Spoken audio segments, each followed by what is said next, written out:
Scott was one of the first people to who we approached, and he was enthusiastic from the get-go. He said, this is a conversation that needs to happen. I'm willing to support it. I'm willing to, he helped bring EA Sports to the table. He called Peter Moore, who's the head of that organization, and Peter got Todd here.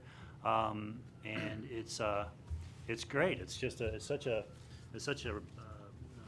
inspiring thing to have a leader in the sports realm say, you know what, let's embrace this topic. Let's roll with it. But let me just kind of loop back a little bit here. Now, you're not only the CEO of the U.S. Olympic Committee, but you're a father.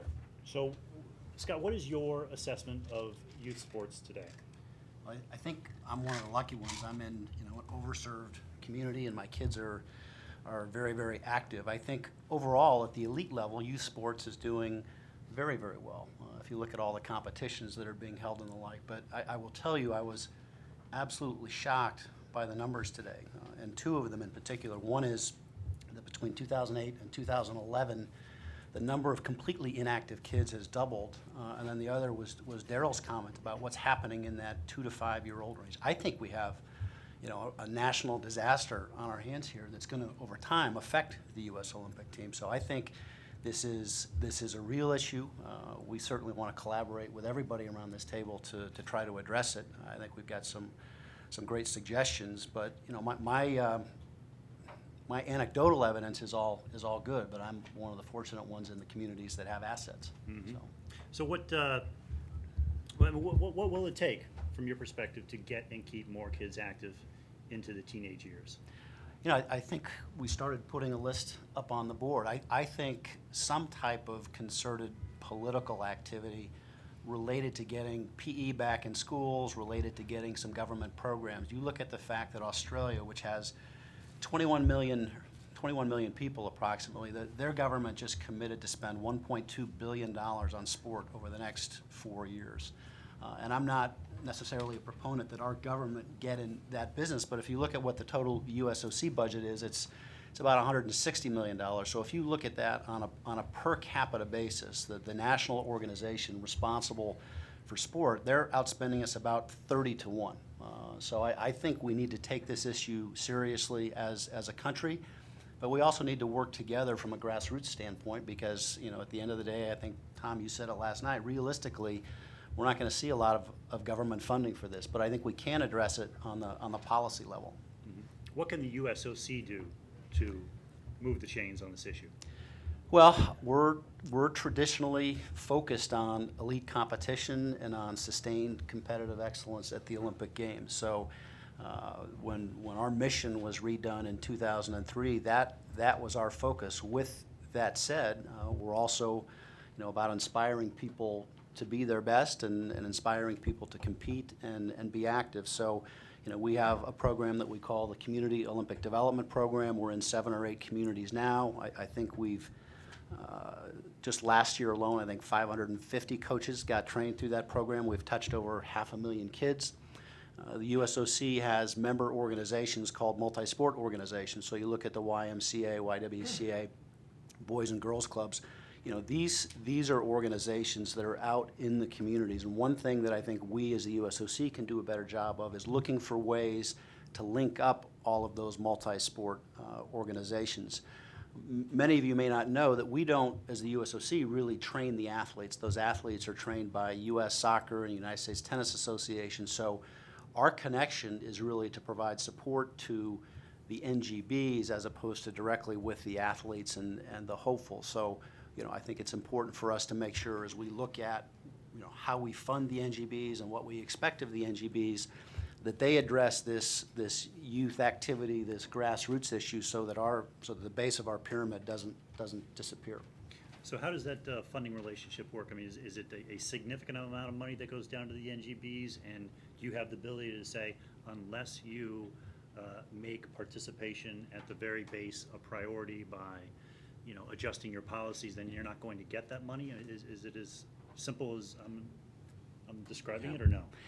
In terms of how much money, it varies by year depending on summer games or winter games, but on average it's probably north of $60 million a year that we give away in just financial support to the athletes and their NGBs. Legally, I suppose we would have the right to condition that funding on anything. Right now, we try to target that funding to sports where it's going to have an impact on our medal performance at the games. So whether that's London, in terms of the funding decisions we make now, or in other sports that realistically don't have a chance to medal in London, we need to put together long-term plans so that sports like team handball, where we're not as competitive as we would like to be, can look forward to 2020 and 2024 and say, yes, we do have an ability to compete. I think more and more we are willing to look at broader issues as we make our funding decisions. Obviously, governance is an important issue for us, independence, and self-sustainability. We have 47 different NGBs, and so many of them are having a hard time just keeping the lights on. A lot of those NGBs have budgets of less than $500,000 a year. So it's not easy for them either, and so what we don't want to do is put a lot of requirements on them that are going to take even more money away from their core mission, which is sport. Gotcha.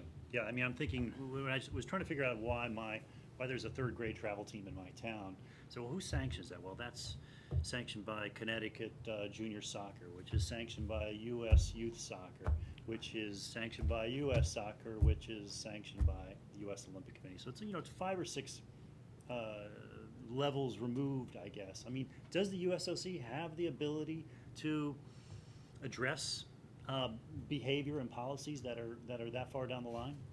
I think we have more ability in some sports than others. If you take sports like tennis and soccer that have very large budgets and really operate independently of the USOC, we have less of an ability to have an impact. But I think, in my mind, the fact that this group is assembled today and we're really talking about these issues, and again, learning, some of the numbers that were thrown out there today, I think this is going to get a lot of people's attention. We have, NGBs like USA Hockey, US Soccer, USA Volleyball, US Swimming, that have fantastic programs that talk about age-appropriate behavior and try to take the coaches through a training program that teaches them, okay, it's okay to do this at age 10, it's not okay to do that at age 10. Mm-hmm, mm-hmm.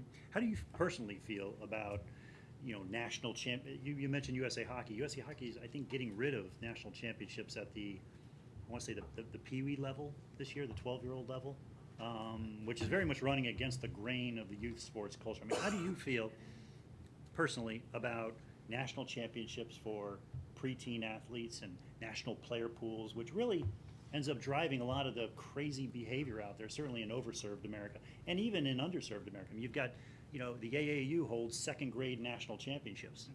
You ought to see it. It's hilarious. The hoops are still at 10 feet, and these kids are chucking the ball from their, from their hip.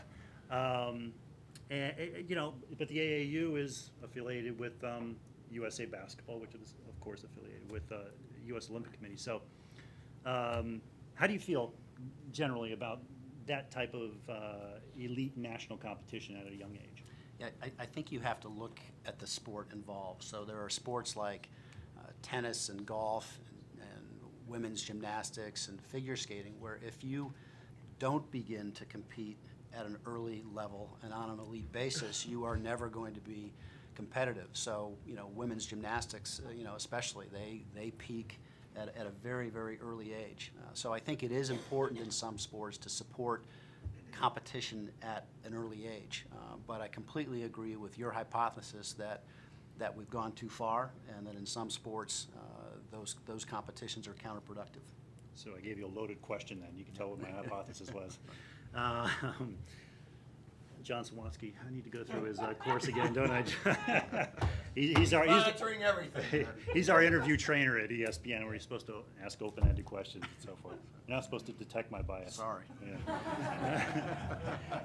So Scott, how critical do you think are cross-disciplinary conversations like the one we're having today, where we have, Dr. Loviso Mori with us, we've got Robin Shepard, we've got the leaders of sport, we've got, coaches like Craig Robinson and Eli Wolf and all these citizen athletes that we have at the table. How important is this? Well, we want to be here, and I think it's very, very important. I mentioned last night, I wouldn't have read Nancy's law review article unless it had been for this conference, and don't take this the wrong way, I probably wouldn't have read your book again unless we come to this conference. And I think the fact that it's forcing us to think about these issues, the fact that it's now top of mind for me, and when we go back and look at, okay, what are the programs that we're going to emphasize, what are the programs that we're going to de-emphasize, who can we partner with on these things? And again, each sport is different. Each sport has its own grassroots level, but making sure that we're at least having the dialogue with the NGB about how are they getting kids engaged and how are they keeping them engaged. And this dialogue is about so much more than sport, though. This is, I was sitting here thinking this is about activity and health, which isn't exactly the same thing as sport, but they're, I think, equally important to us as a country right now. And we are a country that's based on competition in a lot of respects. The Olympic Games is about competition, but what we have to remember is that some of the best stories coming out of the Olympic and the Paralympic Games are the stories of those athletes that didn't win medals. The great story about Lolo Jones in Beijing, one of my favorite Olympic stories. So I think it's critically important that we be around this table, and we're grateful that you invited us. You're welcome. So the reason I asked that question because what we're doing is we're convening here today. We're taking folks who live all these different organizations and sports. They kind of have their own silos, and we're trying to connect the silos. Now, you at the USOC, you're connecting the silos, on your own level. You've got all these, 50 NG, how many? 47. 47 NGBs. So how do you, I'm almost looking for your advice here, how do you begin to talk to all these different groups and push good practice and good policy, long-term athlete development, whatever you believe is in the interest of the U.S. Olympic Committee? How do you begin to get all these disparate parties on the same page, or at least moving in the same direction?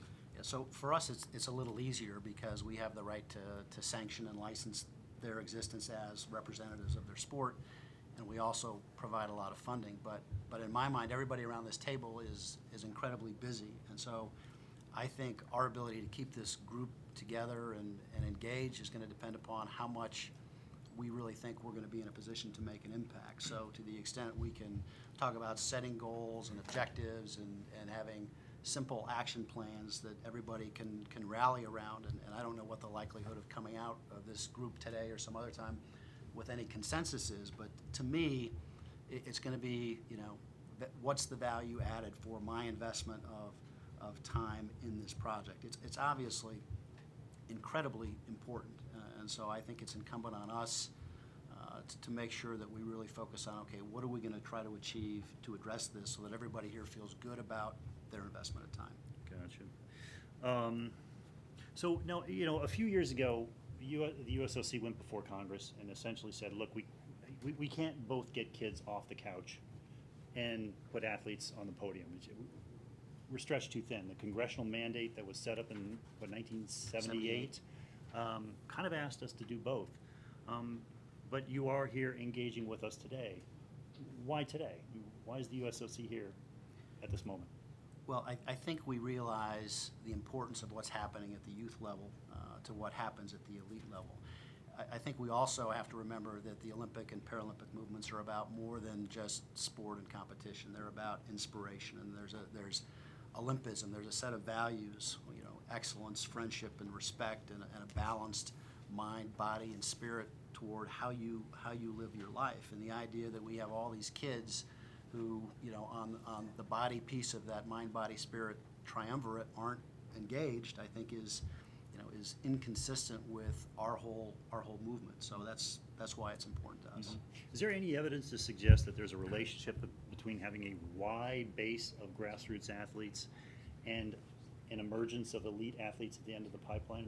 Have your sports scientists looked at that relationship at all? Yeah, they have. I can't personally cite any data for you because a lot of it depends. You're competing against other countries, and if they have the same broad base, it may not be that a broader base here is better than their broader base there. But obviously, you're going to have more athletes at the elite level if you have more athletes at the grassroots level. So encouraging that participation is good not only from the standpoint of activity and that body piece of the mind, body, spirit triumvirate, but it does help us be better at the elite level. Mm-hmm. We're going to talk about this in the fourth session when we really next steps. I'm going to introduce what Australia is doing, not as an endorsement, but as a tool to get us thinking a bit. You've read the document. You know that what they're trying to do there is merge the goals of elite sport and community sport and say, look, the elites really have an interest in building up the base, and the base has an interest in listening to the research that the elites have, because they know, for instance, that fun and fundamentals are important, but for kids between the age of 6 and 10. Otherwise, you can't develop an elite athlete. So it's a very, I don't want to get too much into it. We will explore a little bit more in the last session. But since we are on the webcast right now, and for the audience, I would like to get your thought on what do you think of the Australian system? Well, I think Australia is one of the most highly respected sporting nations in the world. They've had remarkable success, and if you look at the number of medals that we've won per capita versus the number of medals that Australia has won per capita, they're actually doing better than we are, even though we've won the overall medal count. I think Tom used the phrase unfunded mandate. Our budget is $150 million a year. That's probably less than many nations spend on their elite athlete programs. So I think we need to be very engaged in the dialogue about what's happening at the grassroots level, whether we have the ability to really do what they're doing in Australia, which is have a single point of focus for both the elite and the grassroots activity. I think is a tougher question, but we're open-minded about that, and I think that I've learned a lot today, and I think continuing this dialogue is going to help us find a solution on that. The Amateur Sports Act itself, how effective of a tool is it, or limiting is it in terms of promoting broad-based sport activity? Well, I look at the Amateur Sports Act as one of the best things that Congress has ever done. I mean, Ted Stevens, in creating that act, found a way for our country to be incredibly successful at the Olympic Games without any government funding. And so if you look at it from that level, the Amateur Sports Act was fantastic. It does not say that the USOC is in charge of all grassroots sports. What it says is that we should be very engaged at the local and community level when it relates to international competition, and it also says that we should promote fitness and health in the United States. So I don't think the Amateur Sports Act is the answer to how do we get our kids and communities engaged. I think we need more. So if you were the czar of the world, right? You're pretty close. But, how would you draw up what would the USOC do? I mean, let's take the Amateur Sports Act out of it, which gives you your mandate. What's the most effective role for the USOC? Because it differs. The Olympic committees from each country play different roles. I think right now we are using all of the resources that we have to focus on elite Olympic and Paralympic sport. And I think for us to take on a greater role would stretch us in ways that would hurt us in our primary mission, which is sustained competitive excellence at the Games. In terms of how I would change the system, I don't know the answer to that question. That's why I'm here. That's why I want to have this dialogue. I think we do need to do some things to change the system, both because it's going to impact our long-term ability to stay at the elite level. But more importantly, I look at the impact that sports had on my 3 kids, 2 daughters, 1 son. I'm fortunate because they all stayed in the system until they were juniors or seniors in high school, and just my daughters being able to be on teams and have competition has completely changed, the way that they deal with their business careers and their challenges at home, their relationships, not get invited to prom, things like that are real life issues. Sports and losing in sports in particular helps you to deal with life, and so it's very important. All right. 2 more questions because we need to cut out in a couple minutes. Child safety. How much of a factor is child safety? Coach background checks, concussion management plans. How much of a factor is that in terms of lifting participation, making parents feel comfortable with the environment their kids are stepping into?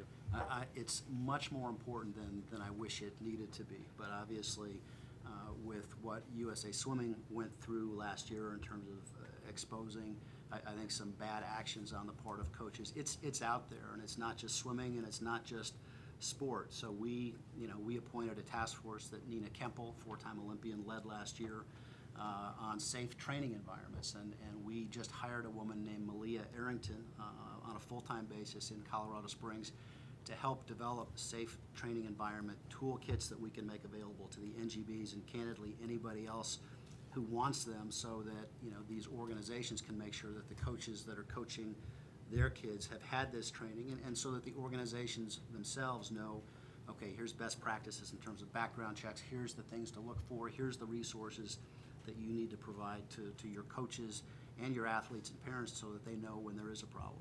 Gotcha. Finally, what's the end game here? What should this group be looking to achieve? Change. Most definitely change, because I go back to those two statistics that I wasn't aware of when I came in today, that there's twice as many completely inactive kids today as there was 3 years ago. That shocks me. And then you look at the fact that it's worse in the 2 to 5 year old range. I'm worried about what that means about where we're going. Gotcha. Well, Scott, thank you for doing this. Thank you, Tom. All right. So. Appreciate it.